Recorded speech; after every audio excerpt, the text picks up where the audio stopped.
Abhik, Anushka and Varun, thank you so much for joining us today. Thank you Great to be here. for having us. Awesome. Anushka, I'm going to start with you because as we were discussing before, you have the most eclectic and diverse and cross-cultural background amongst Abhik, Varun and yourself. And you started off as a communication graduate, mass comm and mass media, and started off with an agency. But I'm specifically interested in all the not-for-profit and policy-making work that you did with the ILO. You co-authored research papers on gender, on diversity, on work conditions.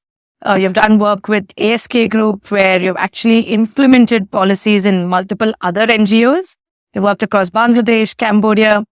Really take us through why you chose to start so early on in not-for-profit and what inspired you to get into policy-making.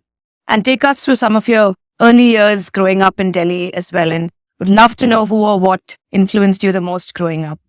Sure. I'll probably start with that first then. So, had a very nice, simple childhood. It was my mom and dad, 2 sisters and me. It was very interesting for us because I'm half Parsi from mom's side and half Odiya from dad's side, but was born and brought up in Delhi. That's where my schooling was.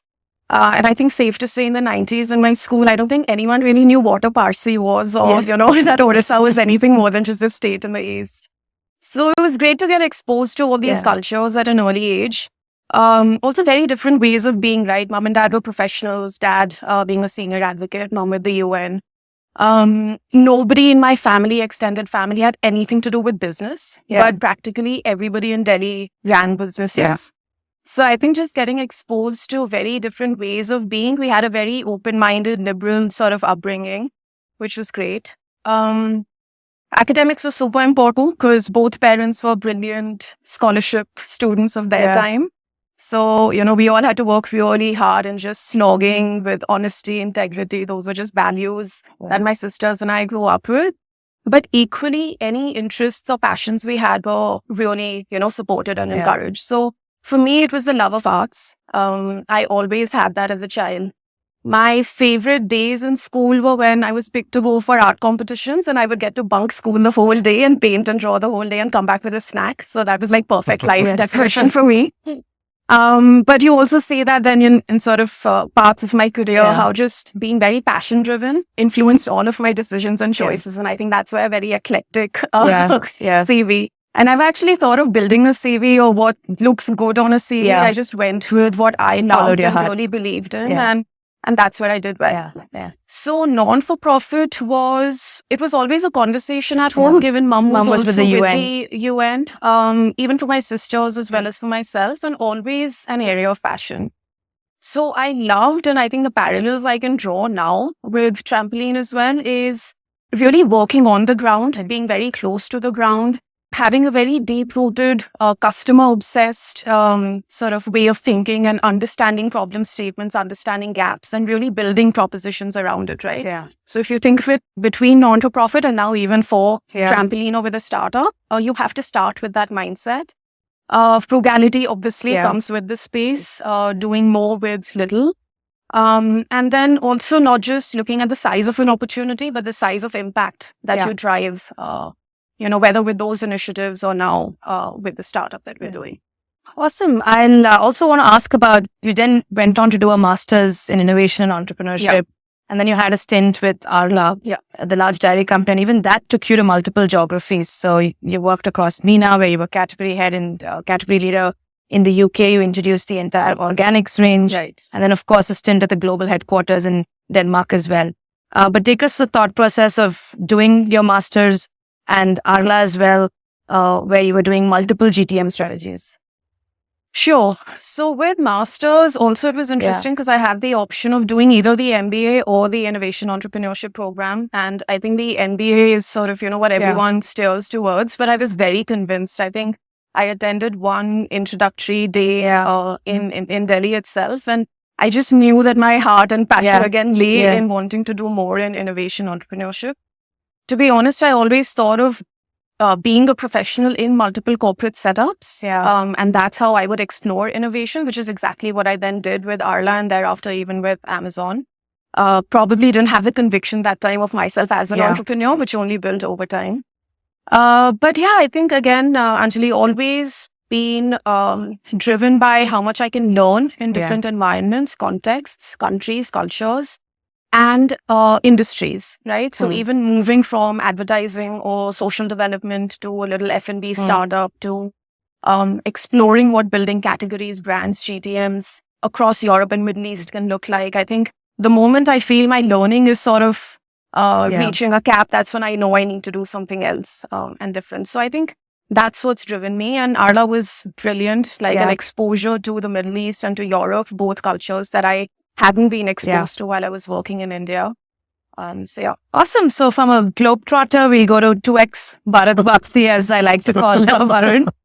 You were born and raised in Pune. Yes. And if one degree in chemistry wasn't enough, you had a second degree, a master's in organic chemistry. And if single master's wasn't enough, you went and did a double master's. Yes. Followed it up with a degree in management from LSE. But take us through your childhood, Sure. early influences, and was chemicals and chemistry just innate for you or more derived? So more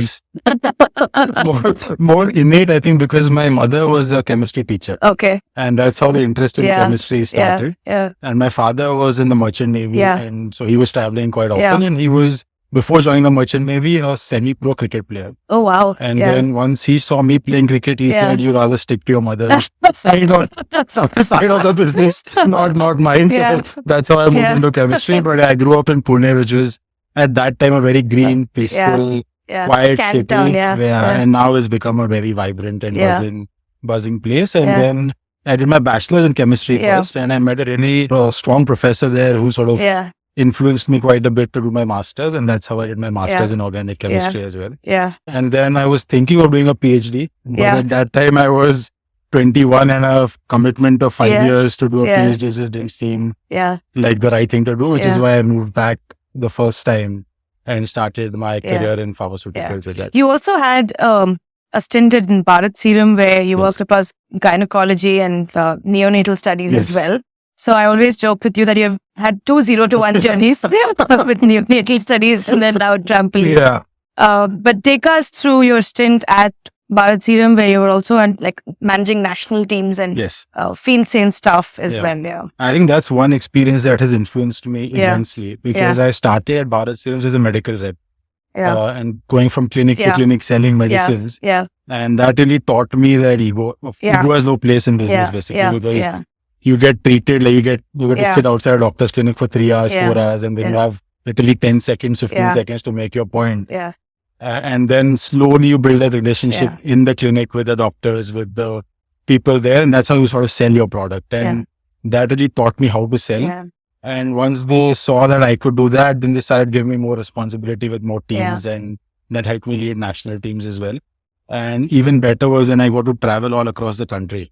Which is where I met different type of people, different types of cultures even within India. And that's also sort of left a mark on me, which is why I guess I keep coming back. Back here. Super interesting. And Abhik, as I was saying, I think the most straightforward backgrounds compared to what we hear from Anushka and Varun. Both say that they were anchored around their mums and inspired and influenced by their mothers. It was an interesting common thing.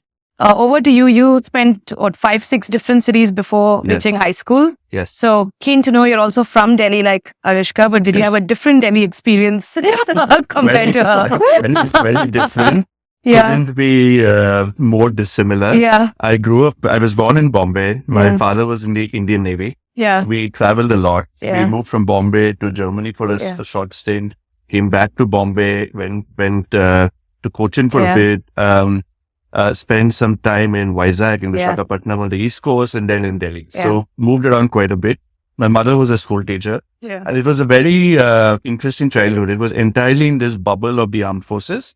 So influences was heavily influenced by my parents and the background they had. And my grandparents, who were immigrants from erstwhile Bangladesh, moved to Madhya Pradesh, parents going to Hindi medium schools. Walking 10-12 kilometers to get to school. So sort of that, and then always constantly challenging the status quo came sort of with the upbringing. very dissimilar to Anushka's background. There was academics was never the focus. There was never talked about. It was a very outdoorsy childhood. I would probably come home only for dinner and stay out the whole day, playing various sports, spending time with folks at the naval bases. So it was a very very interesting childhood where we were always trying to challenge the status quo. How could we do something more with the time that we had? Cut forward to going to college in Delhi, doing high school in Delhi, going to college in Delhi. And my sort of singular purpose growing up was also to go into the Indian Navy. But it's probably a story for another day as to why I didn't end up doing that. But had a very, very different childhood to Varun and Anushka. All my best friends were also, their parents were in the armed forces. So quite different, grew up entirely in the cant setup. Had very little exposure to what was happening outside. Very, very interesting. And if I just stick with you, Abhik, you also went on to do your MBA from INSEAD. And keen to understand, since you've had an experience with a lot of global employer brands, pre-MBA was GE and Philips. And post-MBA, of course, was a long stint at Amazon and Wayfair. We'll come to that in a minute. Because Amazon is what connected the three of you. But would love to understand INSEAD and post. And you did have a small entrepreneurial stint pre-INSEAD as well. So you are the proverbial 2x entrepreneur, like how we have the 2x Bharat Vapsi here. But contrasting that to Trampoline today, and now that was over a decade ago. Take us to the thought process of starting that up as a knowledge center and insights in, like I would say, research arm for big consulting. But just interesting to see what were the origins of your first startup. Sure. So I'll go chronologically. So I'll talk a little bit about the stints at GE and Philips. GE was incredibly interesting. It was one of those commercial programs that they had, which were rotational in nature. So you could do multiple things in a very short period of time across the country. And that was a lot of learning. But very quickly I realized that GE also had it was very people focused. It was very slow moving. It was quite bureaucratic. Decisions took a long time to be made. It was a great place to learn nonetheless. From there, I went to Philips and realized it was even more bureaucratic. that was possible. And I've always had the support of my parents to go and do something entrepreneurial. Like Anushka said, nobody in any distant extension of my family had ever done anything remotely business related. So there was that sort of thing to also prove and try out. So I started in 2009. The first startup didn't do too well. It was sort of contract manufacturing. The second startup, my brother used to work in McKinsey. He said that McKinsey Knowledge Center had just set up. Bain had set up the capability center. So there could be a niche for tier 2, tier 3 consulting firms. So the point I'm trying to get at is it was very opportunistic in nature, the first two startups. Trampoline, in contrast, is opportunity plus passion. And I think those early learnings were just trying to do things without really zooming out and seeing whether it could drive impact, whether I really have a passion.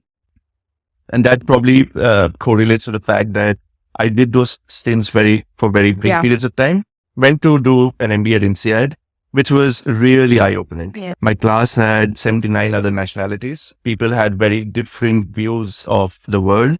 But we all sat next to each other. Israelis sat next to Palestinians. Indians sat next to Pakistanis. And it was still we could still find consensus in most things if we left the baggage outside the classroom. So that was really liberating as a learning experience. And then I moved to London and started with Amazon. Fantastic. I'll just segue back to Anushka and just come back to her Amazon stint post Arla. Take us through Freebie. And a fun fact, I want to tell our listeners that it was actually the origins of Freebie is IMDb. And it was Amazon's first acquisition, I think back in 97 or 98. And their streaming service later got rebranded to Amazon Freebie, which is ad-supported streaming. You led marketing there. You also ran a P&L. But take us through that stint post Arla, which was a more traditional offline multi-geo GTM and marketing strategy to more now online. So again, I think the reason for leaving FMCG and getting into content entertainment, a completely different industry, right? But one that I was very curious about and wanted to learn a lot more of. And it was brilliant because it was an opportunity within an entity like Amazon to create a little startup within that ecosystem. And I think just learned heaps every day. It was a very challenging environment for me, if I'm being honest, being a complete outsider to entertainment, especially. But having the backbone of having done GTMs globally before, it was fascinating to now try and do that in a new ad-supported environment. We were trying something out for the first time. We weren't sure how customers were going to take to it. And it was really inputs first, right? So really focusing on driving each of the inputs of selection, of breadth and depth, of, the way the proposition is put across, and then just making incremental customer obsessed improvements every single day. And I think that's what I took away most from that experience. And then frankly, about 2.5, almost 3 years into it, that's also when the germ of Trampoline started taking shape. So I think it was a bit of a decision-making time for myself as to, whether I just want to go deeper into that industry or finally take that plunge of... I'll let you hold on to that thought and the origins of Trampoline and quickly circle back to you, Varun. You've done this remarkable 180 shift from pharma to, I know you had a stint at Practo where you did like e-pharma deliveries and again managed national e-com. Yeah. And then you moved to Amazon in Luxembourg, where you were in charge of office supplies and stationery. Yes. I'm sure a lot of us want to know, how did that shift happen? Sure. And how did you let go of your passion for chemistry? That was not too difficult by the end of it, to be honest. While I was at Bharat Serums, most of the work was offline, right? It was offline sales and marketing. And a lot of my friends by that time from LSE had moved into Amazon. And they were doing online category management. And in my mind, there was always a thought that I wanted to also explore online category, online P&L management. And at the same time, I saw Practo as a company really taking off, and they was launching this new division of online medicine delivery. So I just reached out to the GM there and I said, listen, I want to do something there. And I've got experience in I actually have knowledge. And they were looking for someone to come in and give inputs on margins in pharma, which doctors to actually go after as customers. How do you shape strategy on the back end before actually delivering a product to a customer? And that's how I got in. I went and met the GM for like an hour, and then they sent me an offer. Wow. And that's how it sort of played out, which was very cool. And that 1 year, I was in Bangalore for about a year and a half. Got to experience living in this city as well. And during that time, a friend from Luxembourg in Amazon who was with me at NSC called me and said, listen, why don't you apply? And Luxembourg is hiring, and there is a team coming out to India to recruit from the Amazon Bangalore office. And initially I said, listen, Luxembourg is, I'm not too sure. It's a very small city country. And, I'll get bored. And I think the reason that he was bored, he sort of sold me on Luxembourg to get me there. And I gave interviews, and luckily, like I said, it was just fate that the team had come to Bangalore. I met them over like 3 or 4 rounds of interviews over a couple of years, and one thing led to the other, and I sort of transitioned into Amazon. The transition wasn't that difficult because at Practo, it was a bit more online management. But as Abhik mentioned as well, like Amazon had a massive influence. Once I went there and I started working at Amazon, just like one key thing I learned is you can really have a lot of fun while working hard if you have very talented people with you pulling in the same direction. And that was sort of every team at Amazon, literally. And that had a big impact. So that was my transition. Awesome. And Abhik, you've had the longest stint among the three of you at Amazon, over 6 years. You were also a bar raiser at Amazon. You were leading across UK and Europe, the home decor categories. But take us through, and that's what brought the three of you together. And I'm fair to say the original ideas of Trampoline may be seeded during your stints at Amazon? Not quite, to be honest. It was Amazon. Actually, I'll spend a little time talking about Amazon and the impact it's had on me. For the first time after GE Phillips and a sizable stint running my startups, I sort of lost the 20,000 feet view of things, right? I was very much into the detail.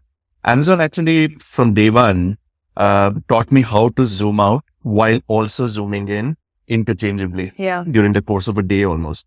And I had not seen a place that innovated at pace the way Amazon did. It was turning out ideas. People were empowered to go and run and deliver ideas. On day one of Amazon, I was asked to manage a 60 million pound P&L, and I had no experience of doing that, right? I was basically a glorified coffee boy in my own startups in Delhi.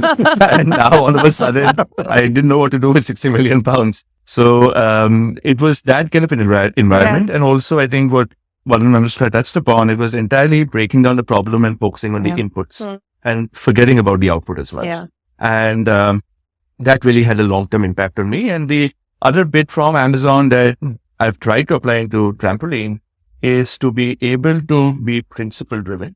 So we also at Trampoline have a set of leadership principles, some very similar to Amazon's. And being a barista at Amazon also taught me to live and breathe those leadership principles day in and day out. And where every person in the organization is also living and breathing them. So we tried to imbibe some of that into Trampoline, but the opportunity of Trampoline necessarily did not come at Amazon. Would also like to learn from both Varun and Anushka how Amazon really shaped you as leaders, as startup founders, and what I would say positive influences. It could be in terms of leadership style, in terms of innovation, building and scaling teams, culture, any of it. But keen to see what you drew from your stints at Amazon. Sure. So I think just to quickly add to what Abhik was saying, it was very interesting to see how culture is built at Amazon, which is this massive global entity, right? And entirely based on and driven by leadership principles, which is how you're hired, you're evaluated, you live and breathe that every day. That was a big learning all three of us took away. And we've tried to introduce that into Trampoline to see how it is that we build now a startup culture at the back of our own LBs. A second was honestly just a level of ownership and rigor that Amazon makes you go through. You don't have a choice but to be and behave like an owner in the business. And the sheer rigor that you go through on a day-to-day basis. And a third would be customer obsession, which of course is sort of a through line from my initial years of the career, but really understanding at an input level how customer obsession comes into play, relevance comes into play was interesting. I mean, for me, a couple of things sort of stayed back, right? One is the concept of a two-way door, which is, I think, unique to Amazon. They talk about it a lot that if you can reverse a decision, make it fast and go ahead and make your mistake. And if it's a mistake, you can change it. And if you can't reverse a decision or you know that this decision is not reversible, then think a lot about it, debate, and then go ahead. So that's very interesting. And Abhik and Varun, the two of you spent almost now 7-8 years purely in home and decor. And then you both moved on to Wayfair, part of the same team. Again, tell us through the transition into Wayfair. If you want to touch upon how Wayfair is different from Amazon, since we're talking culture, leadership, styles of doing business and running businesses. And then we can get Anushka into the origins of Trampoline. Sure. But let's spend a minute on still at Wayfair. Sure. I'm happy to take a stab at it first. So Wayfair, I was very happily settled into Amazon. Like I was telling you about, from when I started, I saw innovation at pace. Just to quantify that, Amazon in value grew 6x from when I had started in Amazon. And Wayfair came calling. The remit was very clear. They wanted to build a leadership team to scale Europe as they had done in the US. In Amazon, we constantly used to keep saying that customer obsession trumps competitor obsession. But weirdly enough, within the phone business, Wayfair was one of the only competitors that Amazon actually cracked because they clearly had something going. And I was very intrigued by, again, trying to figure out what that was. So I went to Wayfair, and Wayfair had a couple of things that it did really well. Built a very verticalized, it was only home and living. So for example, in home and living, to give you some detail, heavy bulky, so sofas, beds, wardrobes, drove about the significant part of their revenue. So they built a business and their supply chain around that. For Amazon, in the larger scheme of things, it's only a small rounding error because they're shipping USB cables to iPhones, etc., to clothes. So they couldn't really focus on what customers really expected for heavy bulky products, for example. So Wayfair really got customer love right in that sense because they built a business around what the customer, what mattered to a customer. The other thing that Wayfair did pretty well and does pretty well is be also supplier focused. Not just customer obsessed, but also supplier focused, because to build a marketplace business, your customers are at both sides of the spectrum. So that was something quite different and unique to Amazon that I learned at Wayfair. Amazon was a lot more aggressive in the way the company moved. The people were also a lot more aggressive in that sense. Wayfair was a little bit more relaxed than Amazon, and as Abhik mentioned, a lot more supplier focused to make sure that suppliers also grow with the company. And so took a bit of that away from Wayfair. I think coming to the anchor question of this podcast, which is really how did, what are the origins of Trampoline, and was it like a day, was it an hour, was it a few months, or just an aha moment? Or tell us really the origins and the backstory to, we always say, that one idea called Trampoline. So in my case, it was very sort of industry specific. Home decor was a huge fashion area. And now that I think of it, even in school, when we'd go to libraries to do our holiday homework, the kind of books and magazines I would navigate towards was always the interior decorating, home decor magazines. Fashion magazines were never a thing that I considered during my teenage years. It was always sort of decor based, and always had a keen interest and sense of design when it came to that, but never quite knew at that point that I'd like to convert that into a business idea at some stage. The idea really took shape, one, on the demand side, when I saw the opportunity just with really well-designed, well-curated product in the UK. And a lot of the independent retailers were an inspiration as to how it looks when that model is done well. But also on the supply side, what bothered me is that India, despite its endemic raw materials and craftsmanship and skill sets, had always been a supplier very low in the value chain in trading businesses, very commoditized, low value businesses. And I wanted to flip that narrative and see what a design-led, branded play, full stack experience looks like from India to the world.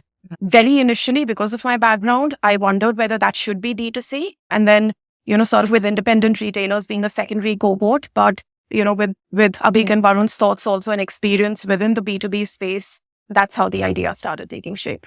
Very interesting. Abhik? Yeah. So we should talk about Trampoline Cafe here, by the way. Oh, yes. I'll probably start from the start. Actually, I'll come to that at the end. So Anushka was very convinced about there being a significant opportunity. Varun was very clear from a supply side. But for me, it was a little bit of a segue from my previous entrepreneurial experience that I touched upon. It has to be opportunity plus passion. And this time I realized that the canvas has to be really large.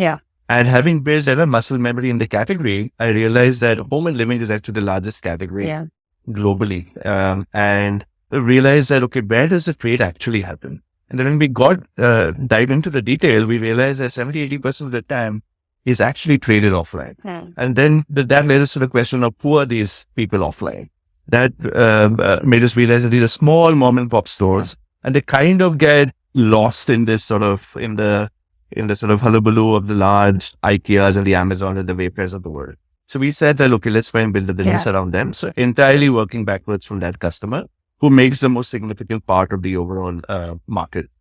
When we were thinking of names, we realized that, like what Anushka and Varun also touched upon, that the supply side is equally important. How do we build a business for these small factories as well? And I was just walking down the street in London, and I walked into this coffee shop, and it was called Trampoline. And the coffee shop was basically rehabilitating Syrian refugees and making them baristas and giving them a leg up. And we felt that the symbolism and the parallels drove home very clearly. We were trying to help the small factories and the small retailers level up in the global playing field. All right. So Abhik, from several cups of coffee maybe at Trampoline Cafe, how did we go from maybe a thought or a scribble over a tissue paper to actually an idea and a business on the ground? Many Sundays.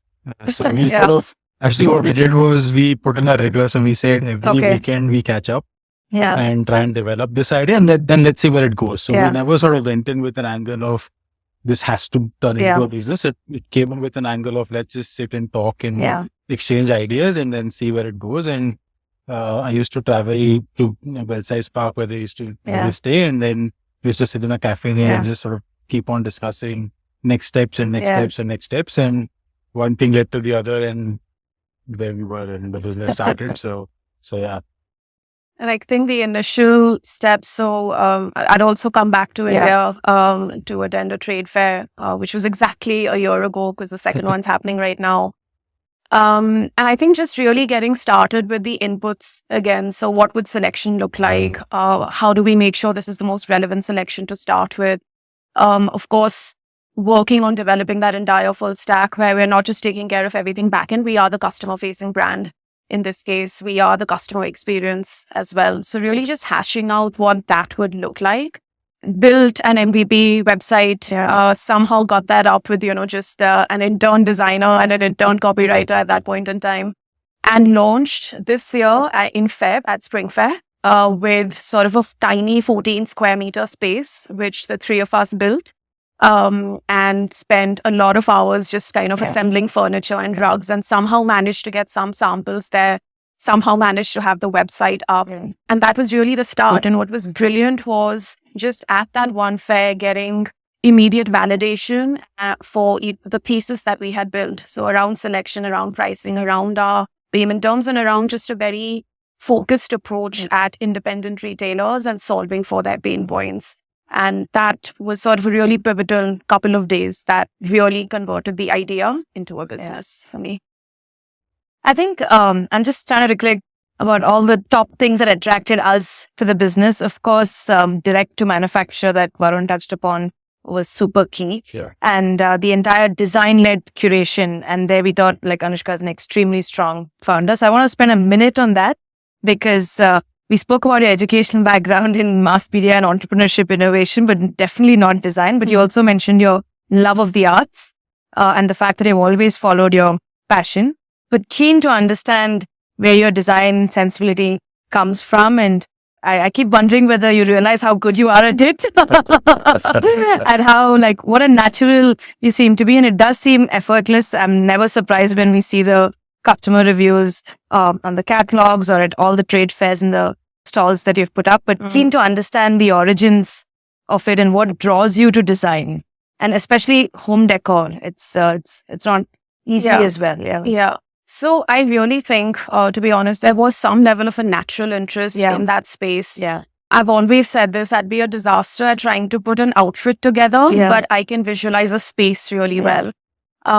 And like I said, since schooling years, just loved being able to go through any available magazine on home decor. Over a period of time, Architectural Digest and the likes became sort of Bible for me. And my phone always was flooded with images just of home decor that I would see. So I think the inspiration started very young.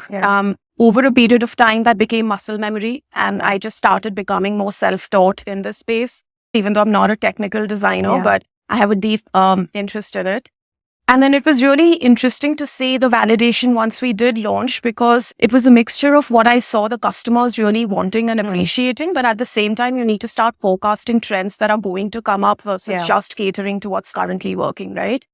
And that mix has been really interesting. And what we're now doing, Anjali, is working on how that muscle memory and that experience is converted into more scalable solutions. Right. So the most challenging and fascinating part of the business currently for us is determining the breadth and depth of selection and design and aesthetic when you're catering to a multitude of independent retailers in the UK, and you want to be able to service all of them. The big guys with probably a more industrial aesthetic to a really tiny mom and pop shop on an island that has a very, coastal or bohemian aesthetic.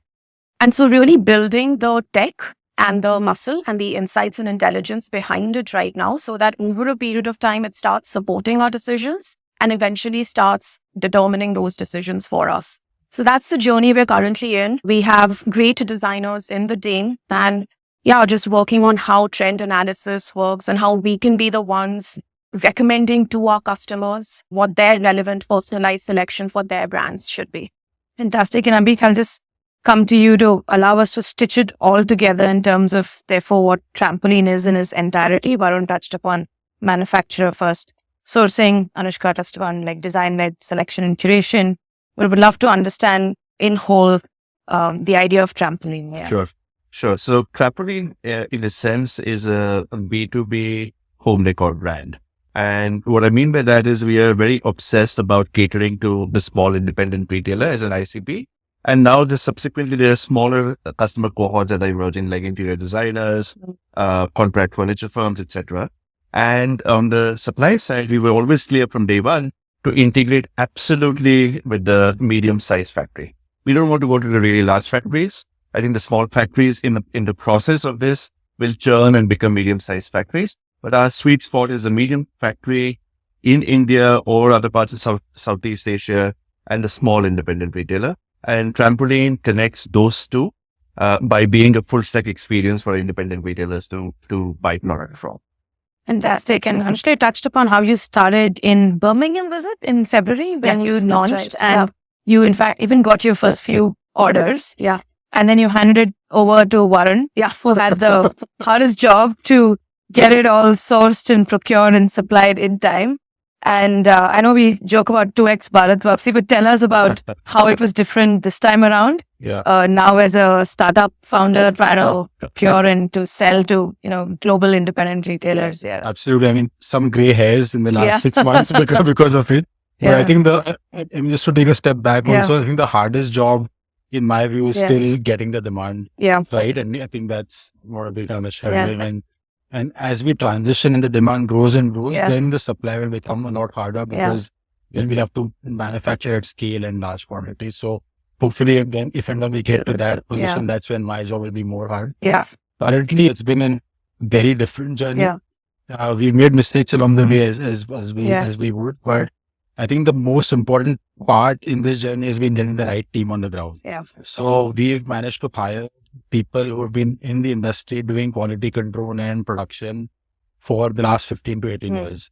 And the work ethic of the guys we've hired is incredible. They outwork all of us all the time. And that's what's helped us procure the right kind of products so far. During this journey, we also churned out, like we mentioned, a couple of factories that weren't the right fit for us. And we've now selected 10 to 12 factories in India who we are working with. The goal is to go a lot deeper with these factories to get wallet share into these factories so that they sort of rely on us and we rely on them. It's more of a symbiotic relationship rather than a transactional one. And then as we expand, the goal also is to move into other geographies on the supply side. Possible for our listeners to describe like a typical factory for you, like what's their maybe turnover, how is it managed, where they currently sell to, how they sell, and what attracts them to orders from Trampoline? Sure. So, the typical factory is owner-led, completely owner-driven. The interesting thing is now we are seeing a lot of these factories being owned by either second generation or fresh entrepreneurs who have moved in from other industries. Like a couple of our important factories, one of the entrepreneur there is coming from a finishing background, who was working with a finishing company who's now started his own manufacturing. The other is a second generation entrepreneur who's running his family business. So I think that's how the factories are sort of structured. In terms of why Trampoline, I think a lot of it is market access because majority of the factories we see are focused on the US market. Having a UK access is a big deal for them. The other big deal for them is that even though some of them have the UK access, it's with the big box retailers. So they're all after the John Lewis, the Next of the world. What we are giving them is a net new customer base, which is the mom and pop stores. And we are progressing with them in different directions. So one is obviously Anushka's team is curating products from their catalogs plus designing new products with them. And then we are manufacturing it for us. And we are trying to get the lead time down with them. In terms of turnovers, it's a varied range. So there are some factories that are doing 5 containers a month. Some are doing 10, some are doing 20. The really large ones do about 50 plus containers a month. We are not actually going after. So fair to say that there's also a learnability index beyond just quality and scalability that they need, given that there is a design-led curation here and they will have to work on your designs. Absolutely. And that's really eye-opening for me as well, is that they're so open to learn. So they are open to get feedback from Anushka's team, from the QC team and make changes, make modifications. And these are guys who want to expand their business and they realize that in order to do that, they have to grow their mindset as well outside of just the traditional Indian designs to more Western aesthetic. And we are seeing that happen. We are seeing that play out in real time. So that's very encouraging for us. Awesome. And on the demand side, Abhik, would love to understand the typical ICP. Sure. And what have some of the learnings been in first few months in the business now? Sure. Yeah. So we've been fortunate enough to have now a wide, reasonably sizable customer base. Yeah. And within that also a wide variation of type of customers. Yeah. So we had some customers who are large, medium to large retailers with about, say, 40 million pounds in turnover, to the absolute small shop who probably turns over close to £1 million and everything in the middle. So that's been really interesting because we're now able to have enough critical mass to be able to learn how these cohorts behave, who repeats more and what frequency, etc., etc. The ICP remains mostly furniture shops. Some now shops which didn't traditionally hold furniture, but now holding bits and bobs. But predominantly, it's a very wide variety of shops, from the really tiny ones to some large scale ones. But I think the distribution is still skewed more towards the small ones. Okay. Which is what we aspire to do in the first place. Yeah. And maybe same question to you, but from the demand side, if you could help us understand why Trampoline. Sure. And why they're most excited to partner with you and buy from you. Sure. Absolutely. So when we were working backwards from the customer, we realized that there were a couple of pain points that they had. One was, like Varun said, on the supplier side, that was common. They didn't really have access. Yeah. They didn't have access straight to product from source. They were relying predominantly on importers or large wholesalers. So that was one that we wanted to solve for. The second was just margin and sort of the margin profile of these shops. They didn't really have that in an accretive manner to be reinvesting into their businesses. And these were also the archetype of these retailers is very similar to the suppliers. A lot of them are family run, second, third generation entrepreneurs. And we wanted to improve that sort of margin profile. So pricing remained along with design, a really core value proposition for these guys. And the last one was cash flow. They were having to put significant amounts of capital up front and then get product. So what we said that across the bat, and we learn as we go, we'll offer everybody a 30-day credit account. So they're able to start selling the product before they have to start paying it. And that actually puts a lot of focus on us making sure our supply chain works seamlessly and working capital cycles are seamless enough. But that's a problem which is worth solving because it's genuinely a core problem for the customer. Yeah. Awesome. And also want to ask you now, post-funding, take us through what the first 100 days have seemed like for you. And I also know that you've made multiple transitions. You've had to move back here, like set up the entire team in 2 cities, closer to the supply chain and obviously in Delhi as well. Both of you also had to move on and build teams on ground in the UK, plus do all the events and trade shows. Just a quick, time lapse or a time tunnel of first 100 days. Take us to the highs and the lows, of course. Yeah. I think, as Varun said, we all feel like we've aged in the last couple of months. As my first entrepreneurial experience, I don't think I can ever look back. Yeah. It's been brilliant trying to have a real problem statement that we're trying to solve for, to build a proposition around it, and to have this cross-border dynamic, with the teams, with the founders, with what we're trying to build here. So I think all of that's been brilliant. I have many sleepless nights because I'm just excited constantly and just so driven. And I think I dream Trampoline constantly, which has been brilliant. But I think that's just sort of a summation of what it's felt like in the first couple of months with everything going on. And of course, I think if I can say, so one of the interesting dynamics also for Abhik and myself were to move on from being just partners to becoming co-founders. And that was interesting as it played out. But I think we found, a great dynamic there to operate with it. The 2 minutes in the day that we don't talk about Trampoline. I don't think even that exists anymore, but that's been great as well. Would also love to know, as you're building the team, and of course, we're also seeing the first few hires come along and you're setting up teams now. And I know that you draw heavily from Amazon. Would love to understand what, leadership principles that you're imbibing in Trampoline and generally how you're stitching the cultural fabric of Trampoline. Yeah. Sure. I think you're good. Yeah, I can. I mean, it starts from the interview process because our interview process is leadership principle driven. So the questions that we ask are not technical. It's more driving from their past experiences and understanding how they've used these leadership principles in their sort of previous careers. And then we all 3 of us sit together and discuss and debate about whether the candidate is the right fit for us or not. Yeah. I'm talking about what my sort of favorite leadership principle is. It's been bias for action. Always and it's sort of positive and negative in the way. I like to dive into things pretty quickly and and try and action as fast as possible. So I tend to sort of live by that principle. Awesome. We'd love to hear from the two of you. Yeah. I think just continuing with what Varun said. So I always say that Varun and my kind of strong LPs perfectly balance each other out. Varun is bias for action and I'm insisting on higher standards. So that's a great balance to constantly strike. But coming back to hiring, it's really just been, a learning has been that it has to be a lot more about the attitude and approach than any kind of educational pedigree, skill sets or any of that, because it's really hard work. There is a lot of drive. There has to be a lot of passion and excitement. And I think that's now what we aim to look for in anyone wanting to join the 0 to 1 journey. Leadership principles very core to, like I said earlier, to us and me personally. We borrowed heavily from Amazon leadership principles. So we have bias for action. We have insist on higher standards.